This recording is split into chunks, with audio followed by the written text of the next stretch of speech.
boys and girls, today for our reading, we're just going to read a fun story called All You Need for a Snowman. This was written by Alice Schroedel and illustrated by Barbara LaValle.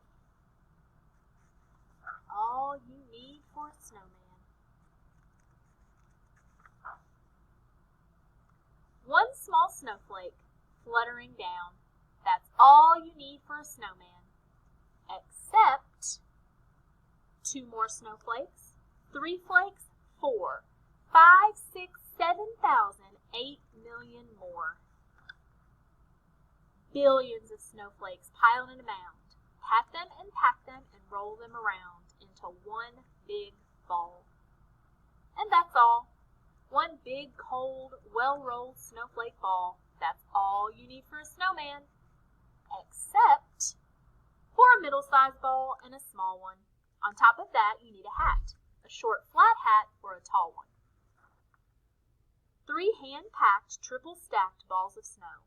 Hat on top where a hat should go. That's all you need for a snowman. Except for a couple of bottle caps, round and flat. Stick them under a snowman's hat. Surprise! Snowman's eyes. That's all you need for a snowman's face. What's in the middle? An empty space. That's the place where the carrot goes if a carrot is a snowman's nose.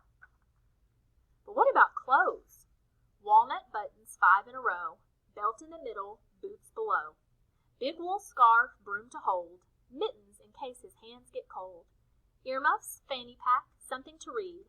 That's absolutely all you need for a snowman. Oh, there he is.